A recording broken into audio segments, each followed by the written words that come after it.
Hello, good afternoon. And to some of you here joining us from the other parts of the world, it may be good morning to you. Welcome to HTM534x, Managing Marketing in Hospitality and Tourism Industry. I am your host for this live session today. I'm Dr. Ada Low, Associate Professor here at the School of Hotel and Tourism Management.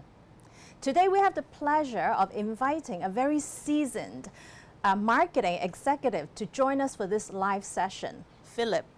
So Mr. Philip Chau, some of you probably might have known him because he is a very well sought after speaker in the field of marketing, digital and innovation. So he has over 18 years of experience in these areas. So his most recent engagement in the hospitality industry was his position as the Vice President of the marketing department, the marketing unit for the Regal hotel groups, so which has over 12 plus hotels across Asia. So he was basically managing a team of 30 plus marketing team members. So before that, he was also with the Great Eagle Group, and prior to that, he was actually with insurance. So I think without further ado, I would like to pass the time to Philip so that he can share a little bit about himself as well as talk a bit more about data-driven marketing strategy. Philip, to you. Thanks, Dr. Ada Low. So really a pleasure to be here. I really appreciate Ada inviting me to do some sharing here. So today what I'll talk about is data-driven marketing strategy. I think that is where everyone is going. Moving forward, I think in the audience there are aspiring future marketing leaders. Data is a core component as us as marketer that we need to look into. And I'm going to share a little bit about some of the frameworks that I very much like to use. Before I go into the topics, just a little bit of myself. Obviously, I'm a marketing leader. I love digital. I love data. I think you hear a lot of terms like growth hacking, performance marketing. So I do a lot of that. As Ada had mentioned, recently I was at the Regal Hotel Group. So I manage all three brands, Regal, Regala, as well as the iClub brands, a total of 17, 18 hotels in Hong Kong and in China, looking after their marketing communications, digital marketing, CRM, creative analytics, and a number of functions. Prior to this, I was at Regal Hotels, which also had Langham Hotels, Eaton Hotels, as well as Cordis. And then before that, I did a couple of different industry, including in 4A agencies, managing customers like Google, doing their lead generation and marketing. So today, I'm really excited. Wanted to go through a couple of things. I think I would put it in a relatively simple framework that I really like to use. Basically, it's four things, and I will go through it in more detail later on. Why, who, what, how, basically. I would recommend all of my, I have a lot of mentees, I have a lot of teams that I recommend for them to use this framework. Further ado, I'll just go into it. So before kind of the core topics, I do want to just, I think it's important as marketers or as hoteliers to understand kind of what's happening right now, to understand how the consumer, the hotel customer, is actually evolving. I think the fact is we have just gone through COVID, and for a lot of hotels, it's quite a bit of a change. There's certainly the challenged kind of periods where people had to be laid off, but the consumer is also changing over time. So I think right now we're entering a new normal. Is it the exact normal as before COVID? I would say not quite really. Some of the behavior have changed quite a bit, and I'll get to that in more detail. So I think it is important to understand that we're now coming into a new normal post-COVID. The consumer slightly has changed their mindset. In hotel, we see, looking at the day-to-day data, yes, the number of people traveling from other countries or from China to Hong Kong is getting to the similar volume than before, but their preferences has changed. Rather than throwing or lining up for luxury handbags, they now seek for some really authentic local experiences. We've seen in hotel, a practical thing that we're seeing is less people are going to luxurious buffets rather than just some simple local meals. So I think that's an important thing to keep in mind. Um, the other thing is more and more people are on social. So the 2-3 years in COVID had ensured that everyone is fully digital, including people who were not digital at that point. So it's all about social media. If you're targeting the China audience, Xiaohongshu, WeChat, Baidu, all that becomes core to your strategy. But what's important to know as a hotel or as a marketer is that because of these platforms, people are behind their computers. You need to ensure that you're ready to handle it in terms of transparency. No longer can you be a company that just says, I'm going to do this and expect no feedback from the consumer. Nowadays, consumers can go online and basically be loud in terms of their speech. So how do you manage that as a company becomes important. So I thought I'd share a couple of kind of contexts that had changed kind of how we manage hotels as marketers. So with that being said, let me jump into a framework that really I love to use. It's very, very simple. If you're considering joining a hotel, putting together a product, a promotion, a marketing strategy, or a simple campaign, this is what I'd like to use. Just ask yourself 4 very simple questions, and I'll go into more detail one by one. First is why. If you're doing a campaign, if you're doing a promotion, why are you doing it? What is the objective? Are you looking to grab new customers? Are you just simply engaging your current customers, or are you trying to establish your brand? What value are you bringing to the consumer? So I think this step 1 is often sometimes missed. People jump into the how and they forgot fundamentally what they're trying to achieve. Who, I'm sure as a marketer, we all know how important this is. I'll talk a bit more about this. It's defining your target audience and also sizing it. Number 3 is what. I call what is exactly what is that value proposition. If I don't know you, I have 10 seconds to pitch you. What am I going to say to you? So that's very, very important. And how is really the marketing channels. This is a lot of what we talk about on a day-to-day basis is actually the how. So the insight is, I'm talking about data-driven marketing. But the key point here is don't start with the data, but start with the thinking, the strategy, and use data, leverage data to support your strategy. So back to the why. I'm going to talk a bit more in terms of these 4 key pillars. So why is pretty straightforward in my view. So I think it's defining what you are trying to achieve as a business, as a person, as a department. What is your vision? What is your objective? Do you have a clear objective defined? And I think when it comes to a reality in terms of a business, it needs to be tied to numbers. So what are your KPIs, your key performance indicators? I think it's important to define those upfront. Are they trackable? It's no point in defining something that is impossible to track, right? So when you define a KPI, make sure you already have the means or the tools to be able to track it. And then finally, are these KPIs ambitious but achievable? If it's way too ambitious, great, boss loves it, but you don't need it, then it's challenge. So find something kind of in the middle that is ambitious, but is also achievable. So I think that is an important angle when it comes to setting up KPIs. So who, I'm sure, as someone in hotel or in marketing, you know what it is. I'm going to define a little bit of it. So in my view, the target audience is really kind of 2 pieces of it. One is the demographic. So these are factual information about your target audience. Age, gender, children, income. These are some facts or some data points to describe who they are. So that's kind of one type of data. The second piece is more the behavioral data, which is not who they are, but what do they do. So what are their interests? What do they like to do, their lifestyles? What is their behavior online? Have they made any purchases online? So I think, are they active on social media channel? So I think this is more of the not so numerical kind of pieces of information that helps you figure out what kind of activity this audience would like to engage. So I think step 1 is defining that audience, right? So I think a lot of marketers or business leaders stop there. So that is not enough. I think what is more important, other than defining it, is to size it.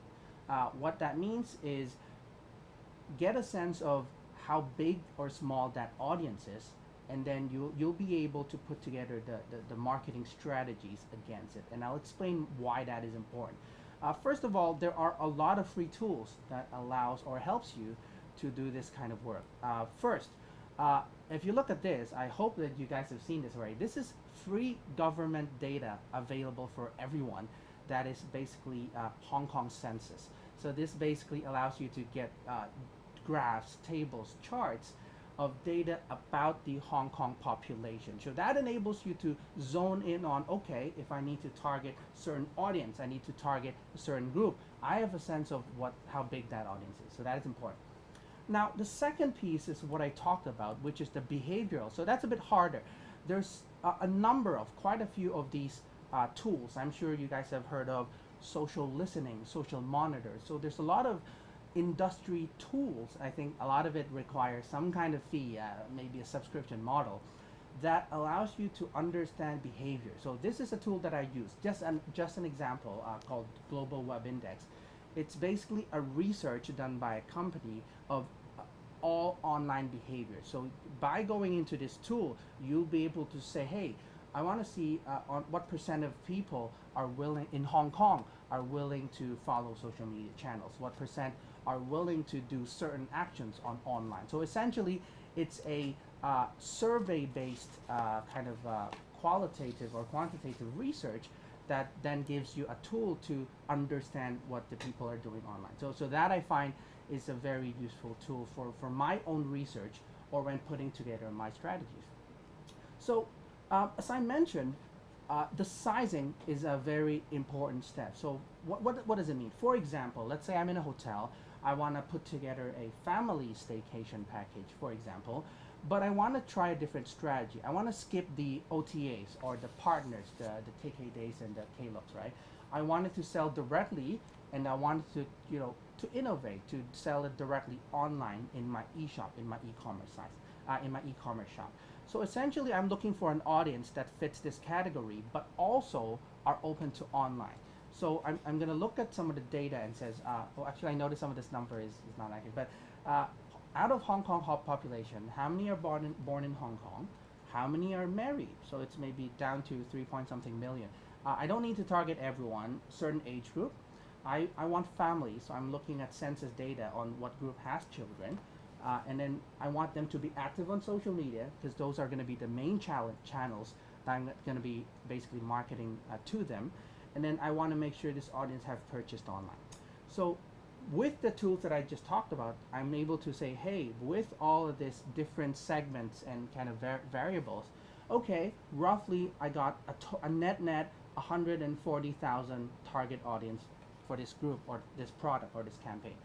So that's important. Because I think what often you'll see in the industry is maybe the bosses will have a wonderful idea. Oh, this is a super cool idea, but either the audience is too small. If you end up targeting or the product is already designed only for a very small audience, then that means your marketing effort is going to be huge compared to a small potential return, which means your ROI is going to be low. On the flip side, if it's too large, it is also an issue. That means if you end up having to target 3 million out of the 7 million Hong Kong kind of residents, that means you're competing with everyone else, meaning your marketing dollars will go up as well. So I think the key point here is don't just define your audience, which a lot of people stop here. Size it and get a sense of what that potential value is, basically. So I think that's pretty much what I would want to talk about in terms of the target audience who. Next is what. So what is important. I think it's a value proposition. Imagine you bump into someone in the lift or in an escalator, and you have literally 15 seconds, 20 seconds to sell to them. And within this 20 seconds, you need to tell them two things. One is, what is your business? Number two is, why do they need to buy your business? So I think what is the value proposition is a very well-defined pitch that you can go out and tell everyone. So there's a bit of a unique research that I did in the past, not in the hotel business, but I've done this in insurance, because insurance is interesting, where essentially there's no real product. So essentially, to put it straight, insurance companies or even banking, they make up packages, put together packages with certain wording and research and just sell them, right? So one of the interesting things that we did is we used this tool to test out value propositions. It's a data-driven approach. So not sure how many, I don't know how many of you use Twitter. Within Twitter, a message is called a tweet. Basically, it's very simple, 2 or 3 lines of wording that summarizes your thoughts. So what we did back then is we did an exercise. We basically asked internal or the propositions or the marketing team to write down a whole list of propositions in the form of a tweet. So it basically in 1 or 2 lines, write down your pitch of how you want to sell your product or your packages. It's short. It's within 280 characters. Now, some people will say, "Wow, it's difficult. I have an idea, but it's too long. I can't fit it into 280 characters." Then that is an issue. So the point of a well-defined proposition is it can be written in simple words. Otherwise, you're overthinking it. It's too complicated. You have to refine it. So what we did is we have written, I think, 100 or 200 of this value propositions line by line, each one with a slightly different pitch, maybe one more focused on the brand, one more focused on the pricing, one more focused on quality. So each of these have a different focus, but in simple English language. We then sent this out to different people to do practical research. So we asked, I think, 1,000 people or more. We asked them 2 simple questions. One is distinctiveness. How unique or different do you find this value proposition? So this is essentially an indication of innovation or disruption. So this is the type of wording that your boss would like to hear, right? I'm sure anyone who goes out there, your boss will say, "Hey, you gotta be more innovative." If you go to the conference, these are the only words that keep coming out again and again. Innovation, disruption. So that's good. We'll ask that because I think you want to be different, right? But the second question that we ask is, to me, the more important one is appeal. What is the value and what is the demand of this proposition to you?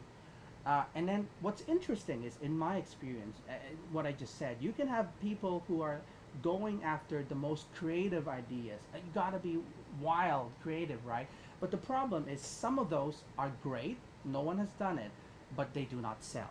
So that's a very important point. I'm sure those who are working or doing internship the boss will tell you, go wild, but it doesn't always work. So what I did is, with this exercise, we were able to basically plot distinctiveness against appeal, and each dot that we put into this 2x2 graph is essentially each proposition. So based on that, we can now analyze your proposition. First is your best. So you have an idea or propositions that are distinct, unique, but also appeal to people. So these are your best propositions. Go ahead and package them. Go ahead and launch them. Go ahead and sell them right now. These work. And then there's a second group that are not necessarily distinctive, meaning other people are doing them, or people have heard of them. They're nothing new, but they still have appeal. So a lot of this, especially with the hotel business, these are some of the core elements, which is excellent service, excellent product, personalized service. So these are things that people want, nothing new, but if you can do them well, these are the things that you want to market out. So this is where the creative marketing comes. You have something that people want, but not only you are doing it. How do you market it with a creative message, maybe using influencers or a unique kind of advertising strategy? So this is the most interesting group here. So these are the ideas that are very new, like either nobody has done it in the market, but they have low appeal. So these are often ideas that your boss has heard from a relative or a friend and brings back and say, "Guys, do it, it's so cool, nobody's done it." But sometimes you got to just have a look at it and say, yes, new, but people may not buy it. So these are the products that kind of in yellow, I put the color, is you want to look at it first, do a bit more studying, do some proper feasibility analysis to get a sense of whether it works or not. So this is, in my experience, the most interesting groups. And I think after doing this research in the past, I bring this to my boss and say, hold on, great idea, but this, if you still want to do it, we can try. So this is an interesting group. And then finally, obviously, is the worst. Nothing creative, no people will buy it. These are the types of propositions you can just basically just forget about. So yeah, I think it's an interesting exercise with real research that I've done in the past. And then the key learning is for many and for myself is by being innovative and distinct and creative doesn't mean it'll create business. So I think this is something that came to my kind of that I found out is wow, it's interesting that is important. As marketers, we tend to be the forefront of any companies or often be tasked to being creative. So this is something that's important. Okay, then I wanted to get to the how. So I think we talked about once you have the strategy, once you know what your objective is, and then what you're trying to achieve, you also figure out what your value proposition is. You also know who your target audience is. Then it's the how do we achieve the outcome, which is really what the most of the marketing is. So here I would just talk about kind of two main angles. First of all is to deliver your marketing, you need to obviously talk to your audience. You need to communicate with them, right? So I think one way of looking at it is something like this. I think it's a bit hard to see. So the way I'd like to put together a content plan is slightly in a structured way, where we look at kind of 4 different elements of that. Number one is, what is the objective of content? So when you're talking to your customers or your members, if you have a loyalty program, what are you trying to do? Number 2 is what kind of pillar it is. So it's almost like the category of your content. What type of content are you going after or are you trying to communicate? The third one is through what channel is this content being presented? And number 4 is medium, is what type of content it is. So is it video? Is it a graphic? Is it text, right? So basically what you do is if you plug it into a framework like this, for example, if my content objective, it could be in one of a few options. So it could be just to reach new customers. It could be I wanted customers to act on, so it could be more promotional, or it could be I want to convert, or it could be I want to engage. So depending on your type of objective, as you can see here, I just put it, maybe this is to react. In terms of the content pillar, so it could be branding, it could be what we just talked about, it could be product proposition, or it could be offers, it could be promotions, or it could be a customer pain point or a lifetime content, right? In terms of the content channel, it could be in your website, in your blog, in your social media channel, email, SMS, various of that channel. And then the medium, which I just mentioned, it could be a static image, it could be an animation, or it could be a video. So I think what I suggest to do is when it comes to communicating, there could be so many ways of doing it. What I did here as an example is for each month, for example, I have an annual calendar.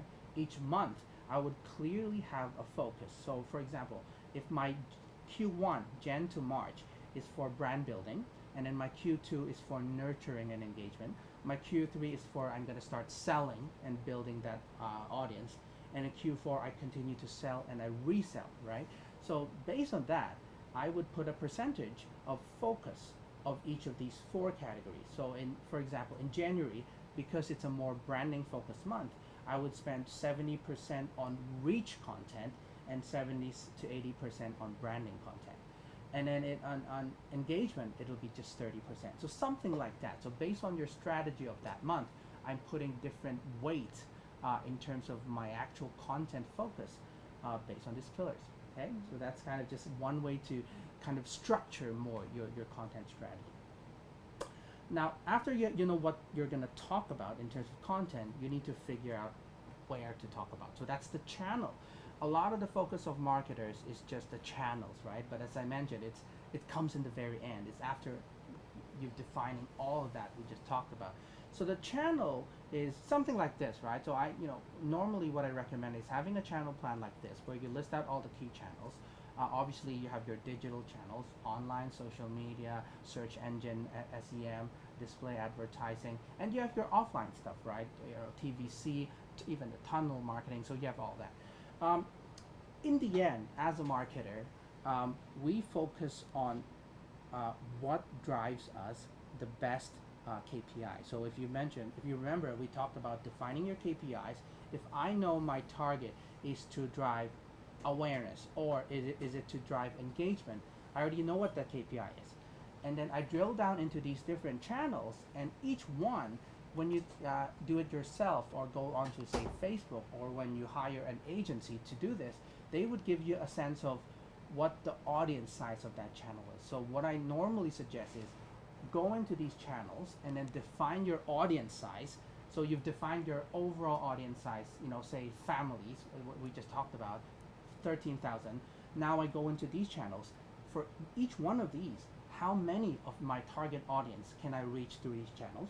And then you'll be able to say, okay, if I go to social media, I'll be able to reach 80,000 of my 14,000.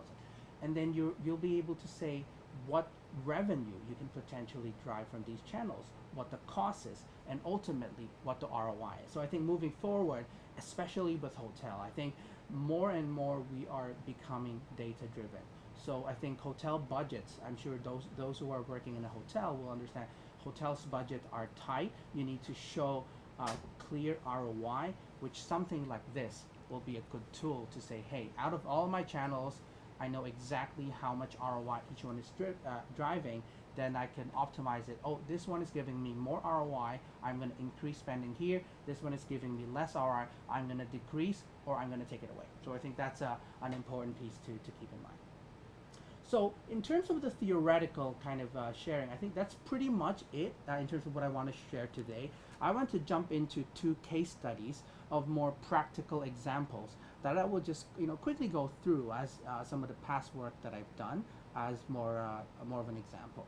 So first is this case study that I've done before. So this is in my previous company when I was back in Great Eagle. So hotel-wise, we covered Langham, Cordis, and Eaton. So back then, hotel, this is I think just before COVID or just around COVID. So what we found out is physical hotel, kind of experience is challenging, right? I think you guys have experienced similarly.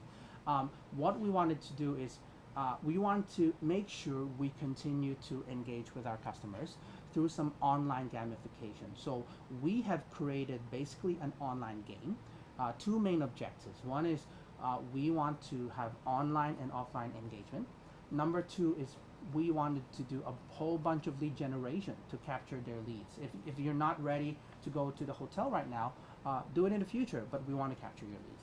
So what we created is a pretty cool game, a campaign online, a gamified website with some machine learning, with multiple channels of marketing, and with a kind of a back-end system that does lead nurturing. So what we did is like this. We asked consumers to come and join this kind of campaign, and then they'll be able to use different means to kind of gain some points, and then there will be weekly prices that enables them to get like hotel F&B coupons on a weekly basis. So there's a weekly price, and then there is also a grand prize where they can win in the end $50,000 worth of Langham Group in the UK, kind of a whole package. So we did that to kind of engage the consumers. We also have an element offline, so it can't be just on. I think nowadays it's important to fully integrate your online offline. So if consumers come to our hotels physically, they can also join this campaign and play. So they watch a video, they can visit an offline location, they can share. So the whole point of the campaign is to visit the hotels, to do some actions, including sharing to your friends. So we want to get their leads, and you also want to create a kind of a viral element where if you share this to your friends and families, you can actually gain points of your own. So we're kind of creating that viral element through incentive. So obviously as marketers, I think we want to capture leads, which is the key element of this campaign. Is if you're not ready to kind of spend or use our services right now, don't worry, just join us. So part of the game, in order to participate in the game, we ensure to capture their marketing opt-in. So they need to opt in for our future communications. Not only that, we actually ask a whole bunch of questions like this. So we're now getting additional data in terms of what are your interests, what are your preferences, if there's a property or a hotel, what do you like to do? So we're capturing not just a check mark, a single opt-in, but additional data that can help us further, even where your location is, that can help us further target them in the future. So I think that's an important piece. And then in the back end, we have a whole marketing automation tool that supports that. So basically, people goes into the game, it kicks off an automatic journey where once you go and play a game, you get an email 2 days later. If you don't play the game for a while, we'll send you an email reminder. Hey, you haven't played in a while.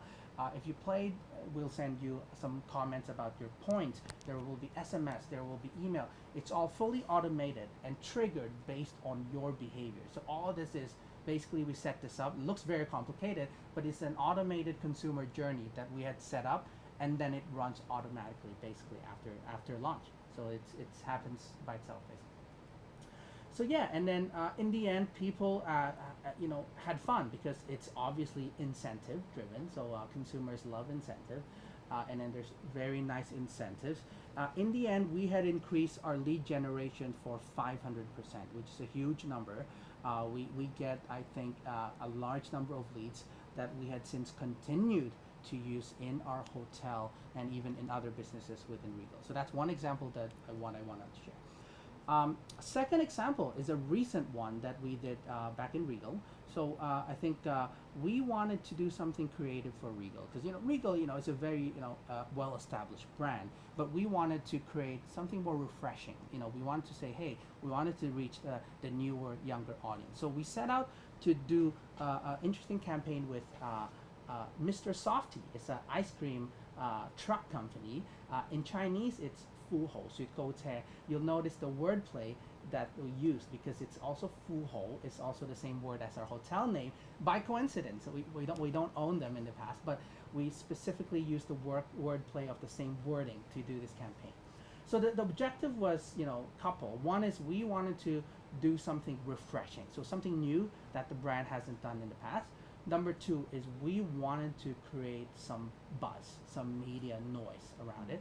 And number three is we wanted to tap in a new audience. So a younger audience, a more China audience. We wanted to tap in an audience basically via Xiaohongshu, these channels where they are very much looking for these unique Hong Kong experience in which the ice cream truck certainly is a classical Hong Kong thing. So when we, in our execution, we had collaborated with Mr. Softy Ice Cream. We had created some crossover visuals and merchandise. And the key point again is back to incentive. We had organized a couple of days of free ice cream giveaways around the key tourism areas. So Tsim Sha Tsui, Causeway Bay, and a couple of these more busy areas, we did something interesting like this. So we branded the entire ice cream truck with our brand. Also, as you can see, the name is consistent with their original brand. And then we traveled around, we gave away free ice cream. So as you can see in the first picture, there was a huge lineup. So certainly buzz was there. And then there was a large number of influencers, KOL, that came. Of course, we did a number of branded materials. So we handed out ice creams. Of course, we have coupons. And the coupons obviously has QR codes that allow them to follow our social media channels and also generate leads for us. And also we made some cool products, some of our hotel cookies that are branded in this way. So we've done a lot of that to kind of elevate our brand. So yeah, the result is there was a lot of buzz around it. Social media, certainly everyone was talking about it. Because imagine, ice cream, dakat, that's the natural thing to do in front of that ice cream truck.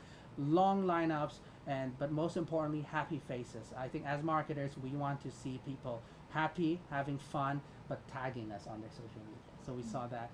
And then we also have a large number of influencers. I think only on those few days, there's like 60 to 70 KOLs that came to just do that because the event is cool.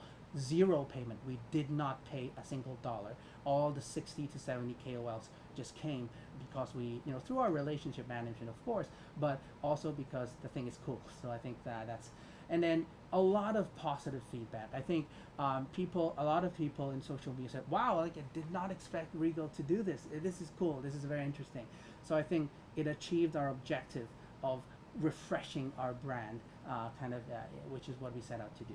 So I think in the end, 100, I think 120, 130 coverages from KOLs and media without paying them. That's a key point. And then huge sales in the eShop, because you'll notice in the pamphlets that we give out is actually a QR code. Hey, if you like this cookie product, you can go to buy in our eShop. And then huge growth in positive feedback and comments on social media and just on the internet. So I think that's something that we were very, very proud of, that I thought I would share.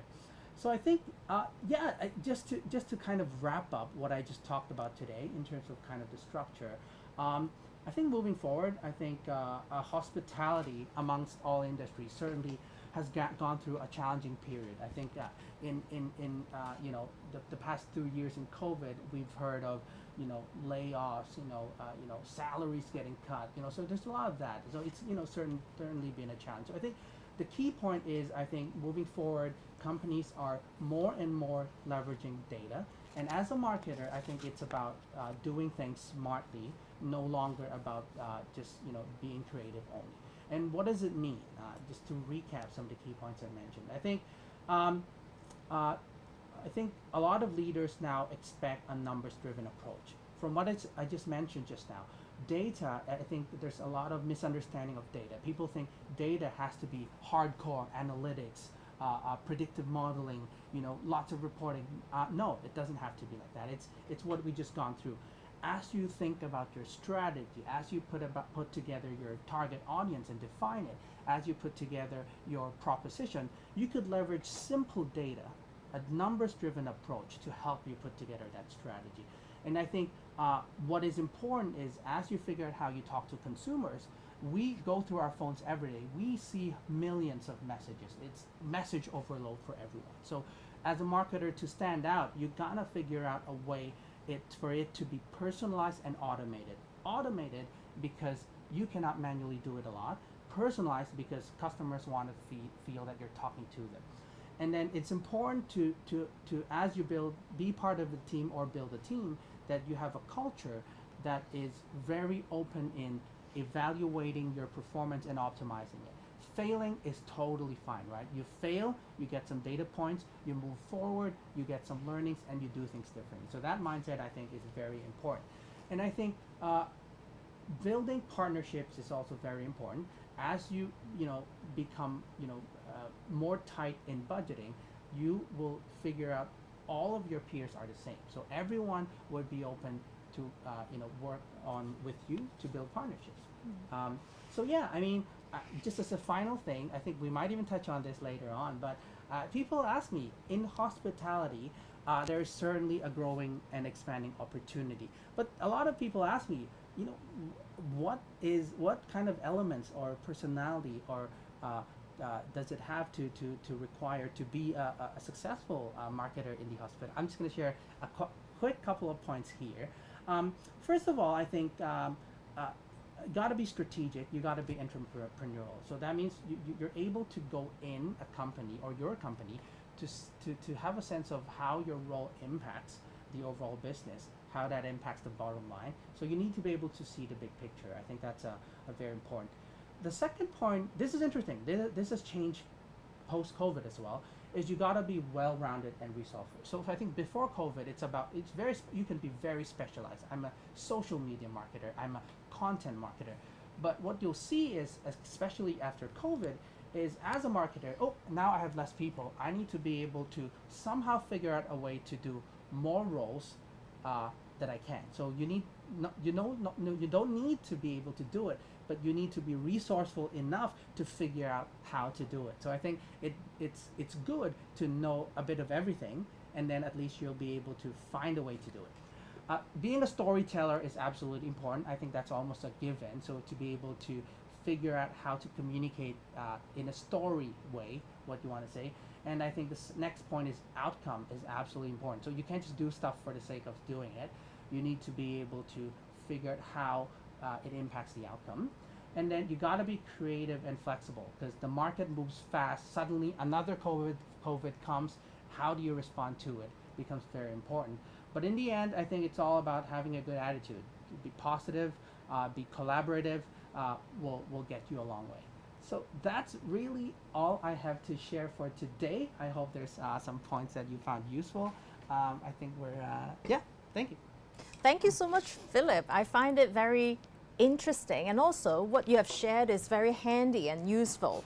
And when you talk about data-driven marketing, you're right. A lot of people are saying, actually start with the data, but they forgot about what exactly is the objective that they want to achieve. So I think you're very right in pointing this out, and I'm sure that out there there may be very professional marketers as well, so I'm sure that we all probably at some point of time might face this particular issue. Well, for I think you're sharing, we have actually got quite a lot of questions from our audience, probably about 20 questions. I hope we can address them all. By the way, we would like to actually welcome our learners who are from Bermuda, Turkey, Hong Kong, Dubai, Korea, Singapore, China, Madagascar, Brazil, and Taiwan. Very diverse group of learners. Welcome. So we have quite a number of questions. So maybe we can start to look at them and see, look at it one by one, right? Absolutely, yeah. Okay, so I think our learner, Matthew, so he's asking, how can we be ready to adaptable for Gen Z and silverhead tourists in the same hotel? Good question, very good question. We had that question. As you know, Regal is a more traditional company. Certainly we have a more mature audience and we want to take care of them, but we cannot just ignore the young up and coming because these are our future audiences. So I think the key point is you gotta properly do segmentation. I think it's difficult to have a one size fits all. Your hotel offerings are going to be the same, but how you market to these different groups will be different. For example, I can have a young millennial or up and coming audience, and I can have a kind of a mature family group.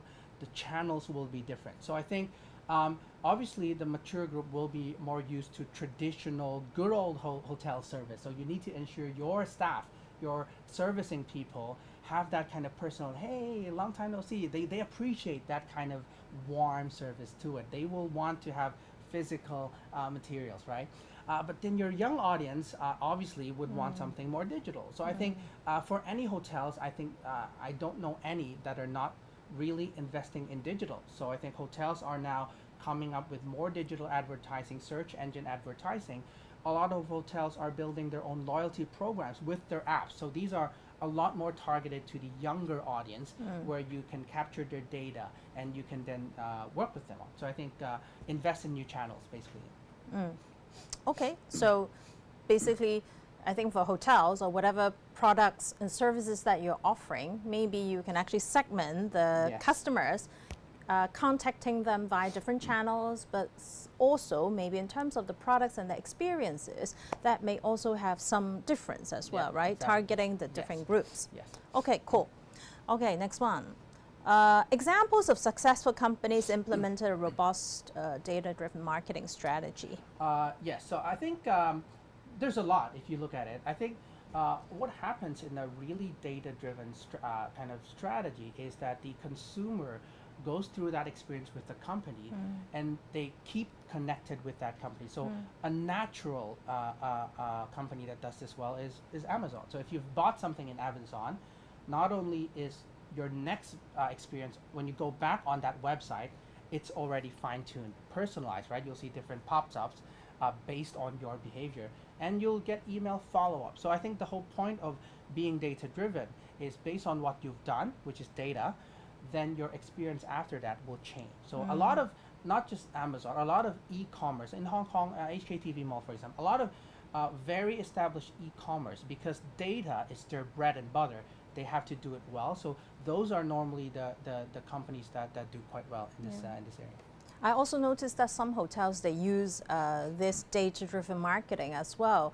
Like I'm sure as a consumer ourselves, we have experience doing some search on Google about a particular hotel, a destination, then Keeps following you it comes everywhere. following Yes, us. So yes. I guess maybe that's an example of how Absolutely. hotels are investing in this kind of data-driven marketing Retargeting strategy. is important. So once you search something, comes back to you basically. Yeah, yeah, cool. So let's look at this one. So what do you do when the data doesn't support the strategy? That's a very good question. There is that question, and there's another question also. Is people ask me, what if your company does not have data, right? Yeah. So I think as a marketer, I can say this. As an analytics guy, maybe he doesn't like me.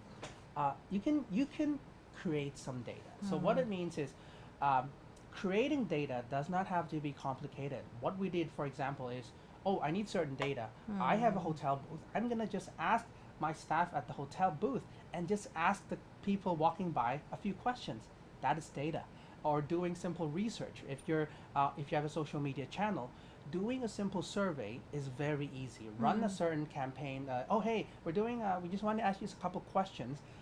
Just give incentives. I think consumers are relatively simple in that with an incentive, I don't want to say this, but as a marketer, with an incentive, you can, encourage the consumers to do things. So including completing a survey to get you data. So I think there's many ways to actually gather data to support your strategy. Yeah, good. I think data is everywhere. It is everywhere. Basically. Exactly, yes. Yeah. Okay. So this question, this learner is asking, nowadays marketing basically is digital marketing than traditional marketing. So is that true? No, it is not true. I think a lot of, especially from a person who is a data digital person, traditional offline marketing is still there. I think there is certainly an increase in percentage of people shifting to digital marketing, but physical is there. And the reason is we are mostly still in a physical world. Yeah. I think on a day-to-day basis, yes, we do go to our phones or go online, and yes, the digital marketing will happen there. But when we go offline, especially in hospitality, it is if you think about it, hospitality fundamentally is an offline experience, right? So I'm in a hotel, I'm eating food, I'm in a hotel room.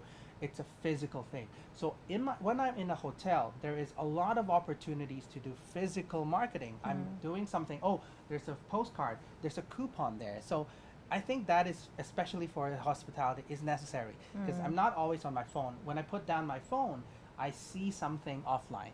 I think the key point is, how do you use digital and offline and marry them together so that the consumer experiences it together. I think that integrated experiences, I don't even feel like I'm online or offline. It's just my time in the hotel. I'm experiencing multiple channels. So I think it's still there. Yeah. Yeah, I think the key word you mentioned is actually the integration of yes. the offline and online experience, just to make sure that it is actually seamless for your Yes. customers. Yeah. Okay. This one. How do you ensure that content is engaging and relevant to your audience while in line with your brand or company strategies, and how to track the results of the campaigns? That's a good question. I think I kind of covered some of this. I think before getting to the content, ensure that you know what your objective is, what your target audience is, and then what your channels are. So I think upfront planning is important, because otherwise, I'm sure some people may have worked and say, reactive, can you do this content? It's not effective like this. So you need to be founded based on a framework, and then plan it accordingly. Now, how do you track it is simple. If you're doing online, your channels already track it. So you can easily do A/B testing. So for example, if I have the why, who, what, how, I keep everything consistent. So constant, I can then test it. And I only change the wordings of it. So I can say, same target audience, same population, I'm gonna post 4 different advertising on Facebook to different to the same audiences, but 4 different types of contents, and then immediately I'm able to see which content performs better. So I think I'm sure you guys have learned a kind of proper testing, which I've done in the past, and then you'll see, oh, if you use this wordings, it returns better. So you can absolutely track it. Social media, search engine advertising, all that is trackable. Yeah. And also, I think, as you've mentioned, like, for example, Facebook, they already have a very complete business suite that you can do testing, right, based on the different format of the ads that you are planning to use. Okay, good. How long in advance need to be marketed so to get the highest response rate from the customers? So probably this is maybe the lead time, timing for campaigns. Good questions, right? I think in the end, it needs to be a balance. Obviously, as marketers, in principle, the more time it is, the more opportunity you have to reach an audience. But in reality, you are against competitors, right? If you don't do it soon enough, your competitors will be doing it. Is there a magical number? I would say no, but I can, in terms of a range, if you're planning for a big event or something like a major launch, I would say in the range of 2 to 3 months is normally good. Anything shorter, I agree, if it's too short, even your advertising would not even optimized yet. Anything too long, I think consumers nowadays remind you that has a very short attention span. Sure. If I forget about you, then I move on. So 2 to 3 months at most for a larger event. For shorter events, it's maybe a couple weeks. Yeah. Okay. So the next learner seems that nowadays one of the channels is through KOLs. So do you think that KOL is actually an effective marketing channel based on your experience?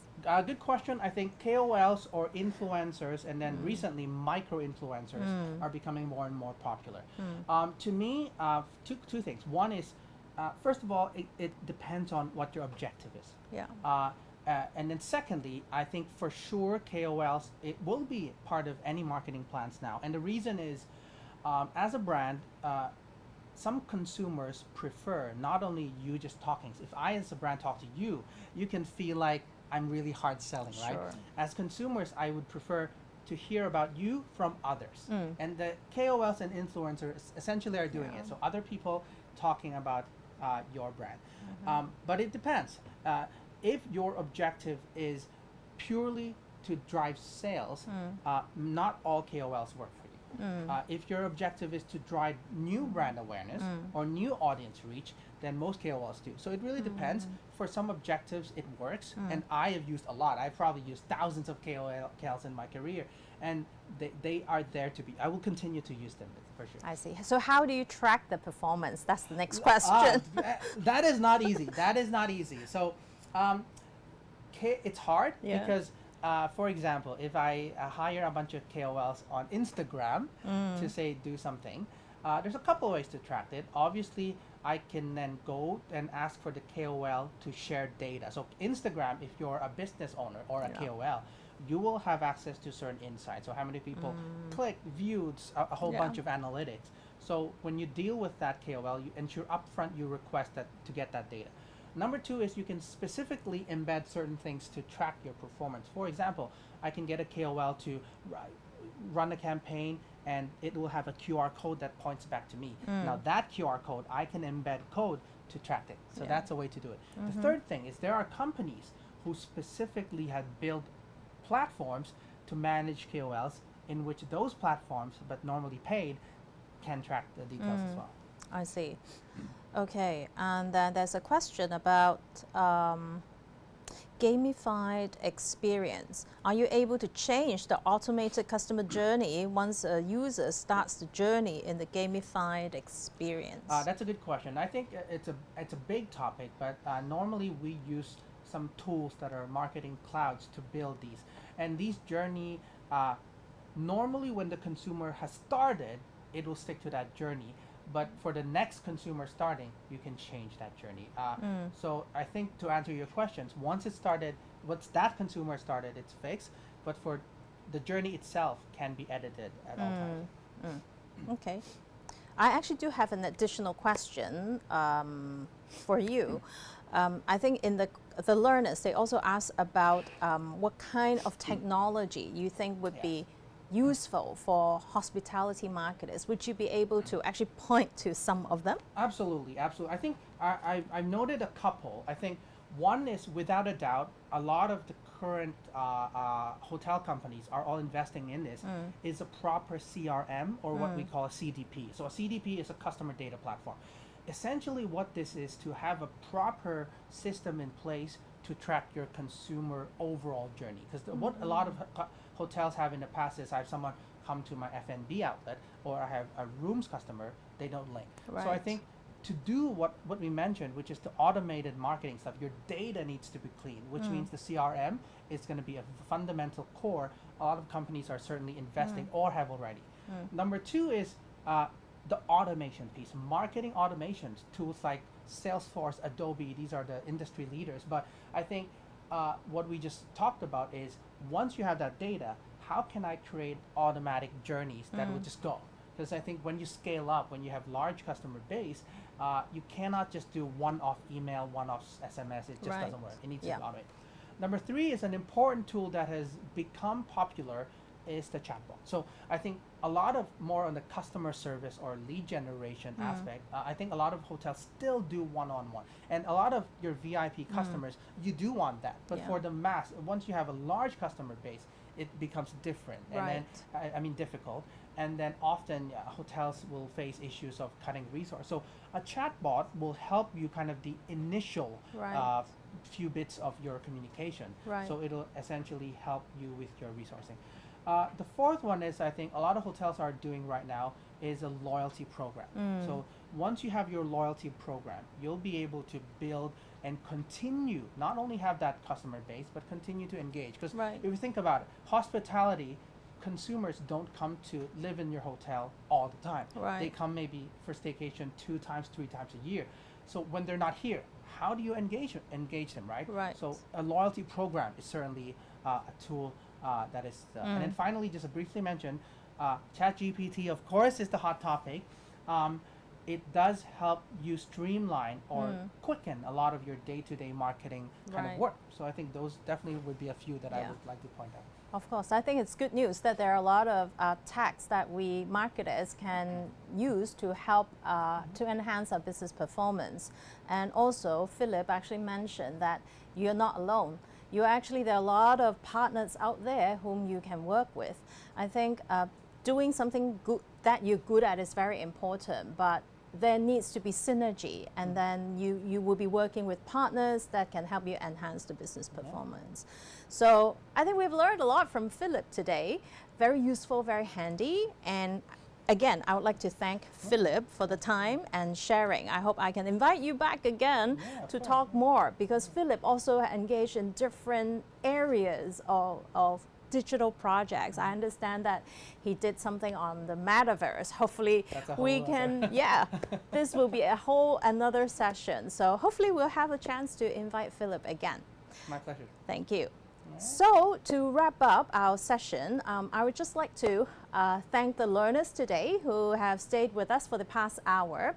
And just a little promotion for our school. We do have a number of different master's programs that are offered in person. Now, most of you, some of you here, you are taking our micro masters online, but we do offer offline programs here in Hong Kong. So you can see from the screens that our programs actually range from doctoral program and also master's program. For master's program, we do have a range of different areas. For example, we have Master of Science in Global Hospitality Business, which is a program that we run together with EHL in Switzerland, University of Houston in the US, and also, of course, PolyU.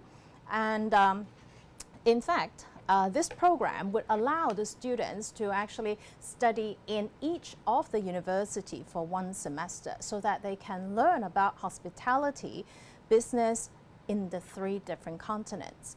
And we also have another Master of Science scheme in Hospitality and Tourism Management, which we offer specialization in innovations and entrepreneurship in hospitality, international hospitality management, international tourism and convention management, international wine management, and then the one that is newest is the luxury experience management. And of course, if you're interested, there are actually a lot of financial aids and scholarships that are available. Please do visit our website to find out more. And our application period actually started already in September, and then it will close on the 30th of April.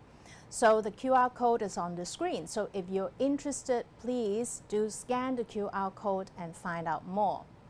So thank you very much today for all of you learners joining us for this live session. And thank you very much to you, Philip. And we hope to see you again. Thank you. Thank you. Bye-bye.